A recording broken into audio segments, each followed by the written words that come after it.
The feeling of clarity can be more dangerous than confusion. At first, this statement may sound unsettling, yet it touches the very core of today's spiritual dilemma.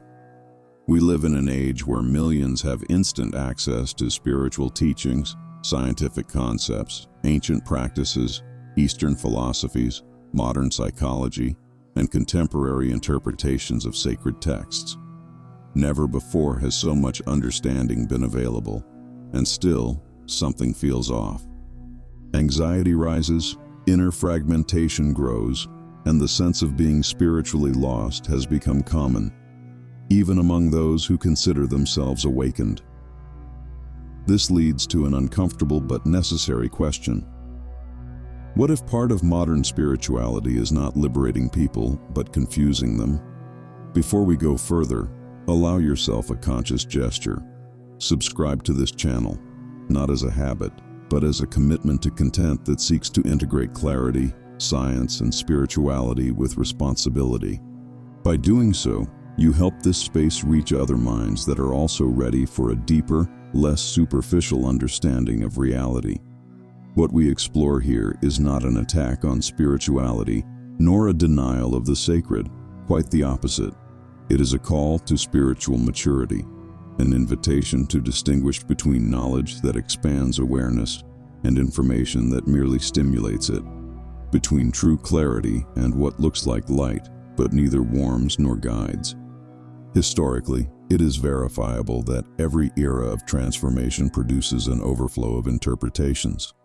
This happened in ancient Greek philosophy, during the rise of major religions, throughout the scientific Enlightenment, and now again with the popular fusion of spirituality and science on the internet. What is modern interpretation, and I state this transparently, is the way valid concepts from quantum physics, neuroscience, and psychology are often blended with spiritual narratives without sufficient discernment. When done carelessly, this blend creates a curious effect. Everything seems to make sense, yet nothing holds up in everyday life. Jesus, historically recognized as a spiritual teacher and central figure of Christianity, lived in a similar environment. Laws, prophets, traditions, and interpretations surrounded him. His warning, documented in the texts, was not against ignorance, but against false light. If the light within you is darkness, how great is that darkness? Regardless of religious belief, this points to something profoundly current. The danger of believing we see clearly when we have merely adopted a comforting narrative. From a neuroscientific perspective, we know that the human brain seeks coherence more than truth. It prefers explanations that feel emotionally safe rather than those that are deeply honest.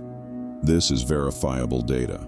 When spirituality offers quick answers to deep pain, it activates short-term relief circuits in the nervous system, but does not necessarily create integration or real change.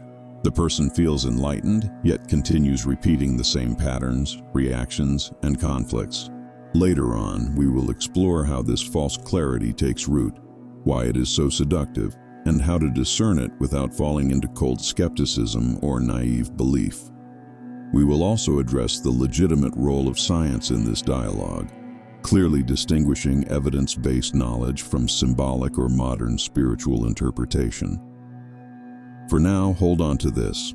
Confusion does not arise only from a lack of truth. Very often, it arises from an excess of ready-made answers. And true clarity, contrary to popular belief, is rarely comfortable at first. It demands presence, responsibility, and the courage to question what appears too obvious. If at any point something you hear creates a subtle inner discomfort, do not reject it. Observe it. That discomfort is often a sign that a deeper layer of consciousness has begun to reorganize.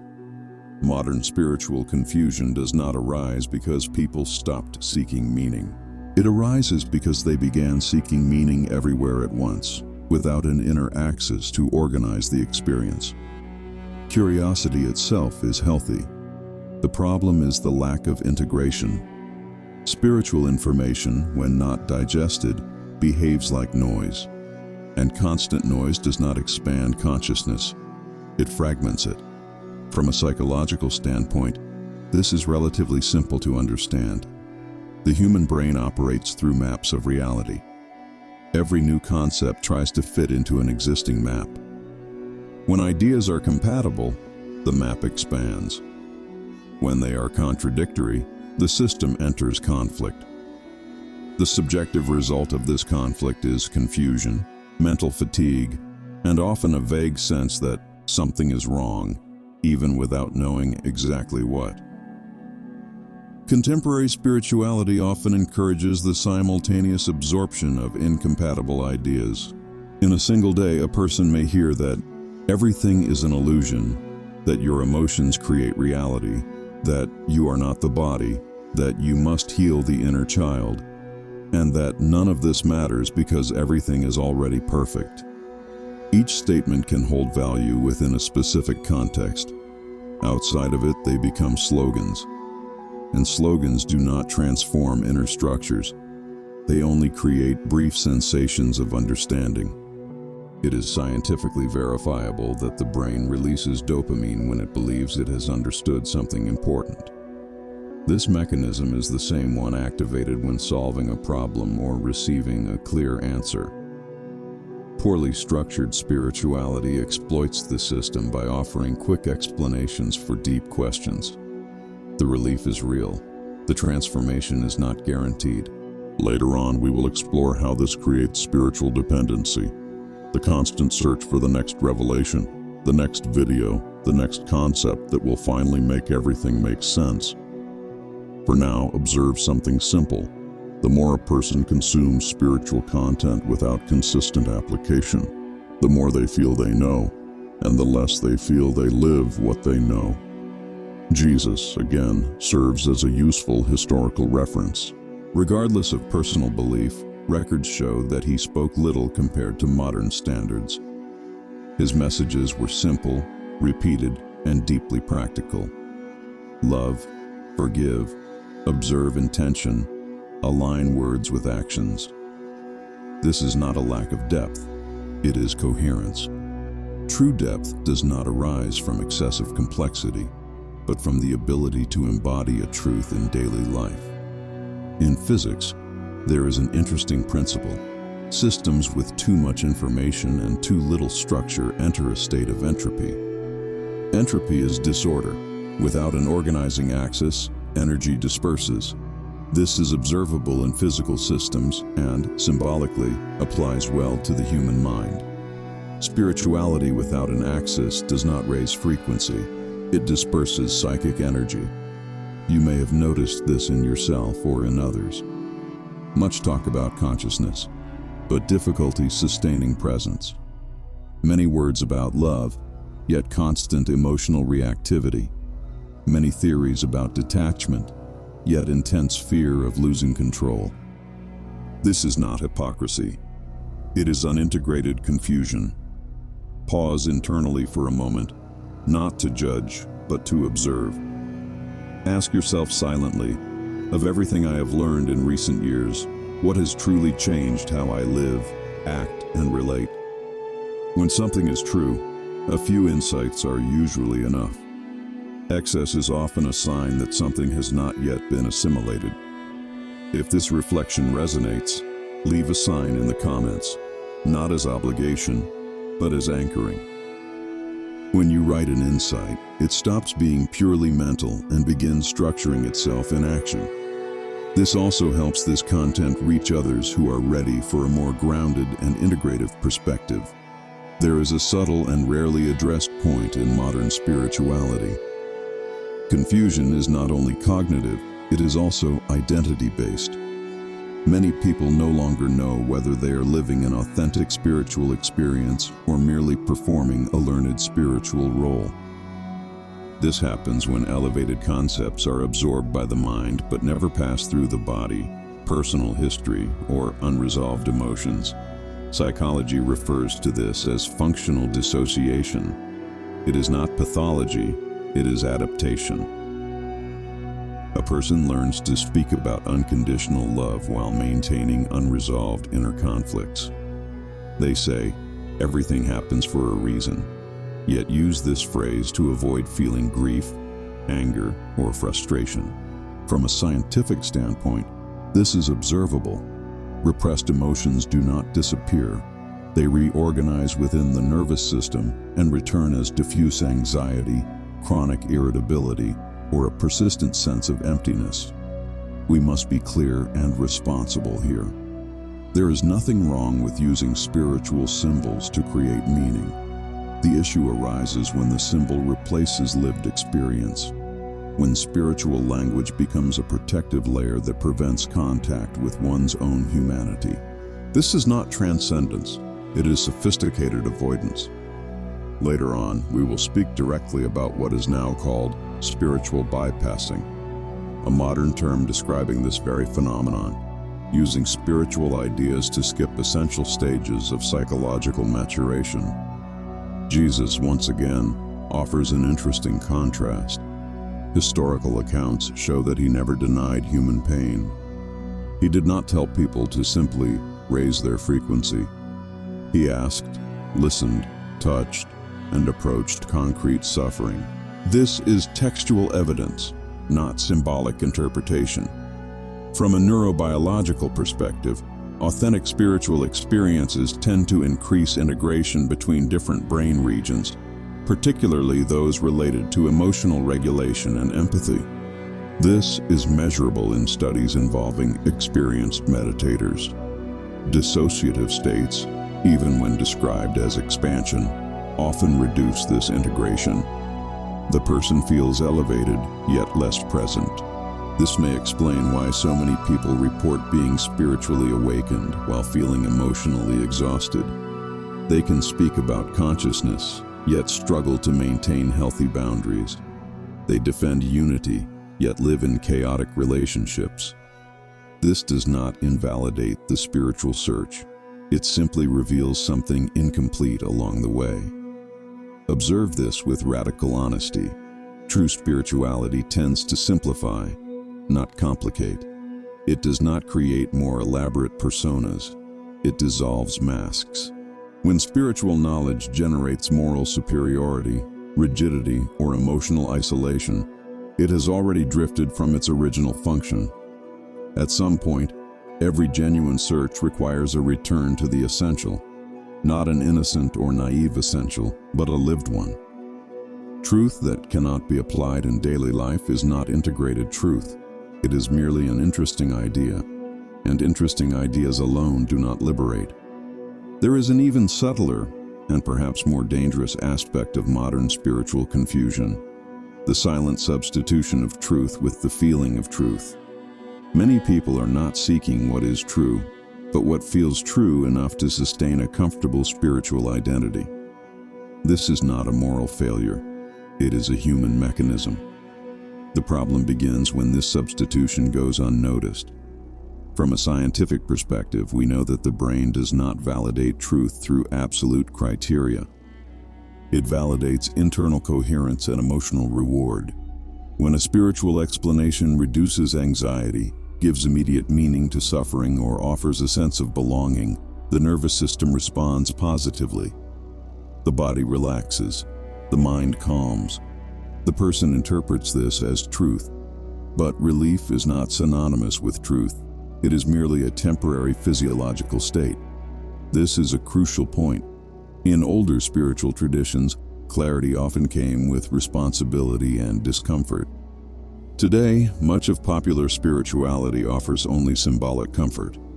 It does not confront patterns, demand behavioral revision, or require alignment between speech and action. It soothes, but it does not reorganize. Later on, we will speak about how this process creates what can be called anesthetic clarity, the feeling of understanding that reduces the impulse to inquire more deeply. The person believes they have understood, when in fact they have simply found a narrative that fits their prior beliefs. This is precisely the situation Jesus warned about when speaking of false guides and false light, not as accusation, but as caution. It is important to state this with intellectual honesty. Jesus did not leave complex theological treatises. What we have are records of simple, direct, and repeated statements, almost always oriented toward concrete attitudes, observing intention, acting with coherence, treating others as extensions of oneself. This is historically verifiable. What is modern interpretation is how we symbolically read this through the lens of psychology and contemporary science, and maintaining that distinction is essential to avoid repeating the same error we are examining. When spirituality begins to promise total clarity, definitive answers, or permanent elevated states, it departs from real human experience. Consciousness does not evolve in a straight line. It oscillates, revises, and matures. Elevated states are temporary. Integration is lasting. Confusing the two is one of the greatest sources of spiritual frustration. You may have felt this before. Moments of profound insight followed by deep emotional drops. Not because you regressed, but because the insight was not yet embodied in daily life. The mind saw something the entire system could not yet sustain. This is natural. The issue arises when someone teaches that the drop is spiritual failure rather than part of the integration process. Remember this simple and powerful idea. Integrated truth generates humility. False clarity generates rigidity. When someone believes they have reached a superior level of consciousness, curiosity, listening, and flexibility tend to diminish. Life, however, continues to demand adjustment. Reality always outlasts narrative. Observe, without guilt, whether you have ever confused a feeling of peace with genuine clarity. Everyone does at some point. Maturity lies not in avoiding the mistake, but in recognizing it early and correcting course. Mature spirituality does not promise the absence of doubt. It teaches how to coexist with doubt without losing one's center. Later, we will explore practical criteria to discern when a teaching expands your autonomy and when it merely offers temporary comfort. For now, keep this idea as an anchor. True clarity does not eliminate questions. It refines the questions you learn to ask. At some point in the spiritual journey, almost everyone encounters a silent crossroads. It is not announced, nor accompanied by mystical signs or dramatic revelations. It appears as a subtle sense of stagnation disguised as understanding. The person feels they already know enough, that they have grasped the essential, yet everyday life does not reflect this comprehension. The same conflicts return, the same reactions arise, the same patterns repeat with slight variations. This is a decisive moment and rarely discussed because it requires something popular. Spirituality seldom encourages honest self-review, not accumulating more concepts but observing results, not asking, "What does this mean?" but "What is this producing in how I live?" From the perspective of behavioral psychology, real change is always observable. Thoughts can deceive, intentions can be noble, discourse can sound elevated. But behavior, choices, and relational patterns accurately reveal the level of inner integration a person has achieved. When spirituality does not translate into more conscious choices, clearer boundaries, and greater emotional responsibility, something has remained purely conceptual. Here, a common resistance emerges. Many people believe that questioning their own spiritual understandings is a sign of regression or weakness. In reality, the opposite is true. The ability to revise beliefs is one of the clearest indicators of cognitive and spiritual maturity. Rigid systems do not evolve, they defend themselves. Living consciousness adapts, refines, and deepens. It is important to state clearly that no solid spiritual tradition encourages escape from reality. Even when speaking of transcendence, they refer to a transcendence that moves through human experience, not one that ignores it. The problem is that, in modern translation, many teachings have lost this axis and begun to function as emotional shortcuts. Later on, we will discuss how to discern whether a teaching is helping you become more present or more distant from your own life. For now, observe a simple criterion. Integrated spirituality increases your capacity to be here, now, with less reactivity and more responsibility. If acquired knowledge leads to disconnection from the body, emotions, or relationships, it is not elevating consciousness, it is fragmenting experience. There is also a relevant social factor.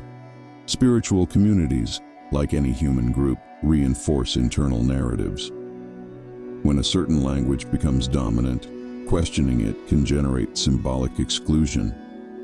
Many people remain confused, not because they fail to perceive inconsistencies, but because they fear losing belonging.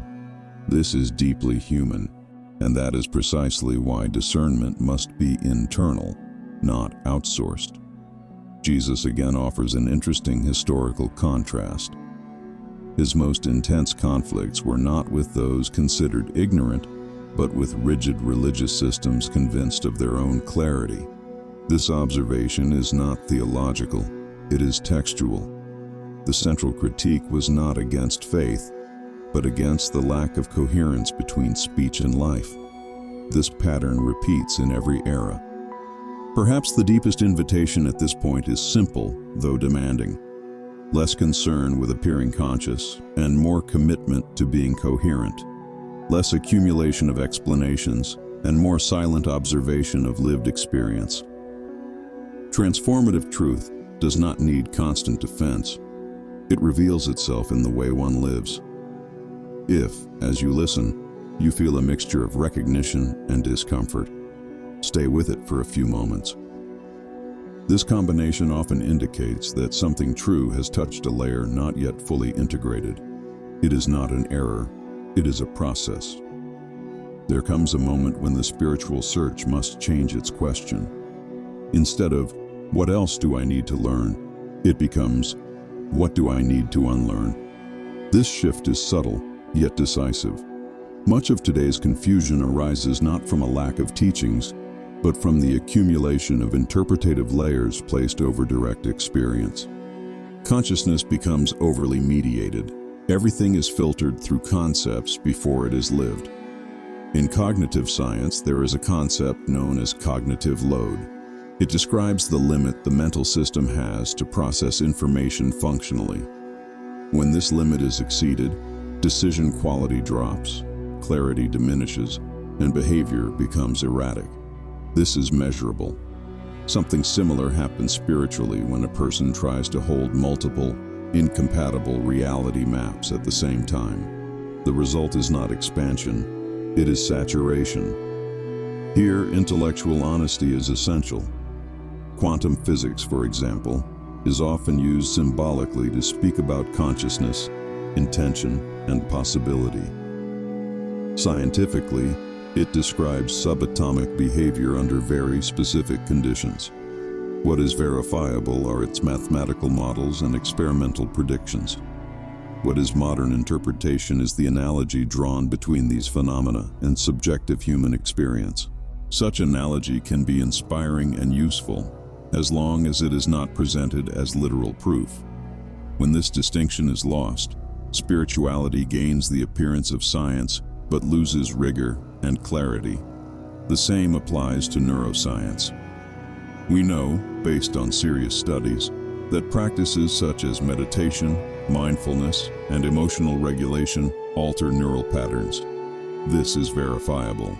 What is not verifiable are promises of permanent enlightenment states or absolute control over external reality through thought alone. Mixing these without discernment creates unrealistic expectations, and unrealistic expectations generate frustration, guilt, and confusion. Later on, we will discuss how to recover a simple inner axis capable of organizing all this knowledge functionally. For now, observe something essential. Spiritual maturity involves accepting limits. Limits of the body, the mind, language, and even understanding itself.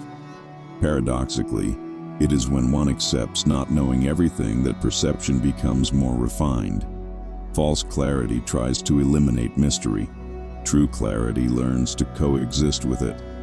There is also an emotional phenomenon rarely acknowledged: fear of silence. Many keep the mind busy with spiritual concepts because silence reveals unresolved content. Silence is not empty, it is revealing. When spirituality becomes constant noise, it may be serving as a way to avoid inner encounter, not out of malice, but self-protection. Be clear about this. None of these reflections invite abandoning spirituality. They invite deepening it. Less consumption, more digestion. Less identification with ideas, more observation of experience. Consciousness does not expand only upward into elevated concepts. It also expands inward through honest contact with what is. If you feel this content is helping reorganize your inner field, consider subscribing or showing your support. These simple gestures are not merely metrics. They help this kind of message circulate and reach others who are ready for a more lucid and integrated spirituality. There is a specific moment, almost always silent, when spirituality ceases to be a search and becomes a practice. This moment is not marked by grand revelations, but by a subtle shift in inner posture. One stops asking, "What does this say about the universe?" and begins asking, "What does this require of me now?" This shift changes everything because it moves the axis from abstraction to responsibility. This is where many step away, not due to lack of capacity, but because this transition dismantles carefully built fantasies. The idea that awakening is always gentle, that consciousness is only expansion, that understanding something is the same as embodying it. None of this holds up in lived human experience. Applied consciousness requires presence. Presence requires effort. And effort, contrary to popular narratives, is not incompatible with spirituality. It is part of it. From a neuroscientific perspective, we know that new patterns consolidate only through conscious repetition. An isolated insight does not create structural change. It opens a door. The path is built by daily practice. This applies to emotional habits, thought patterns, and states of consciousness. The belief that a single profound realization can permanently reorganize one's life is more myth than reality. The brain learns through reinforcement, not occasional epiphany. At this point, it is important to acknowledge something. Much of modern spirituality overvalues the moment of insight and neglects the process of integration. Insight is exciting. Integration is quiet. Insight generates enthusiasm. Integration requires consistency.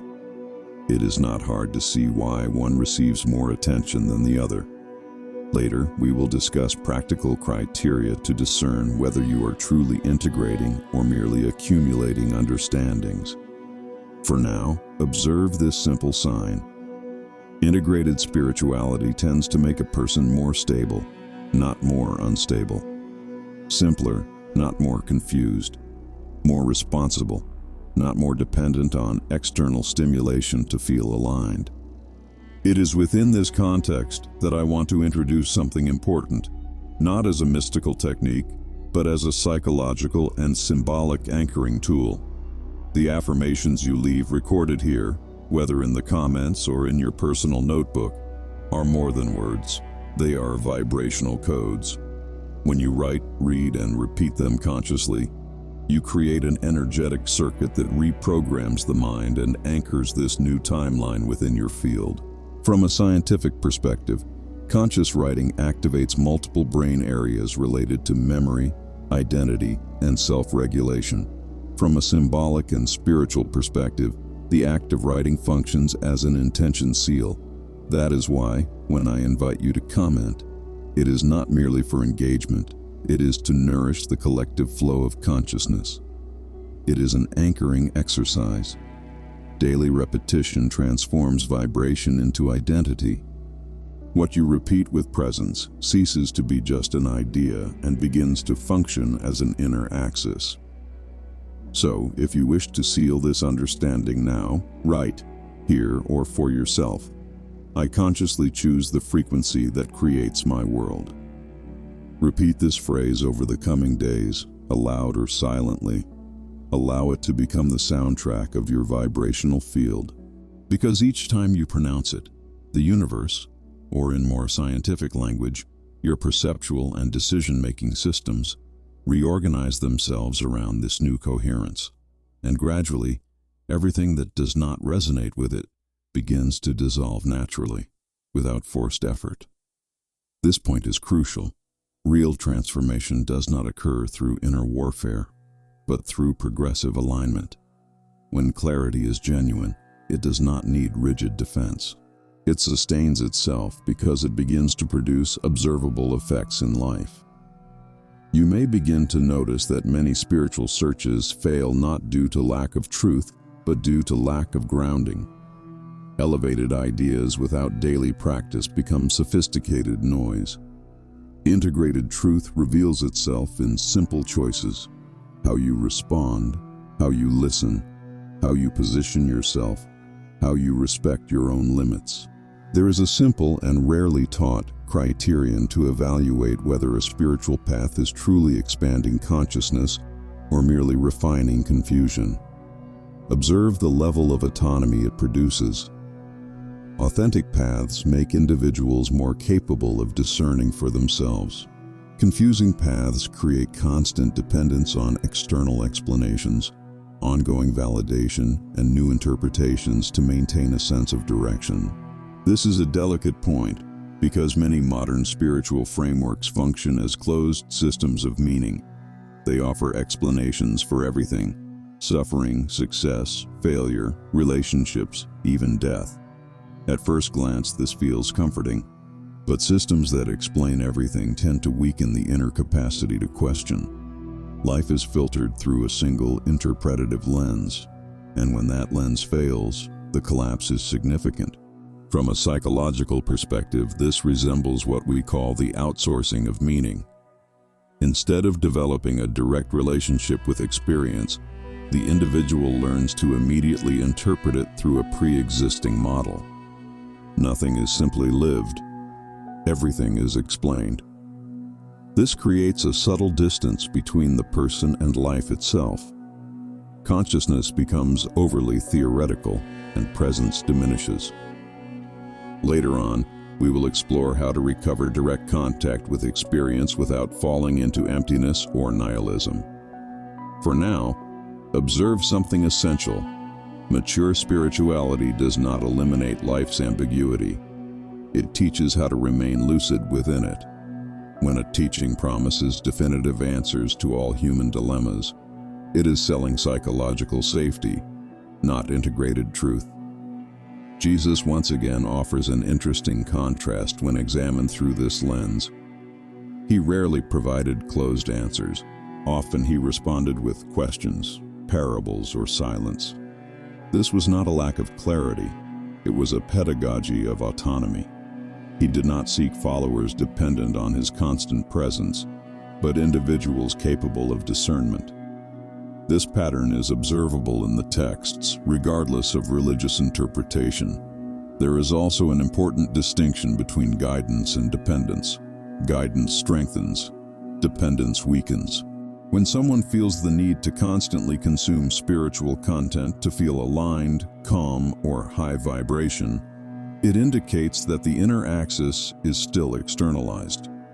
True integration creates a sense of stability that does not rely on continuous stimulation.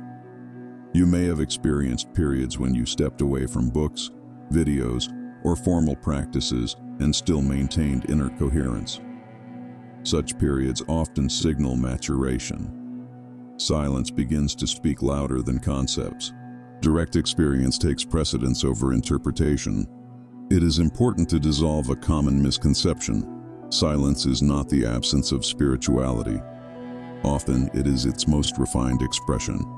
When noise decreases, discernment increases.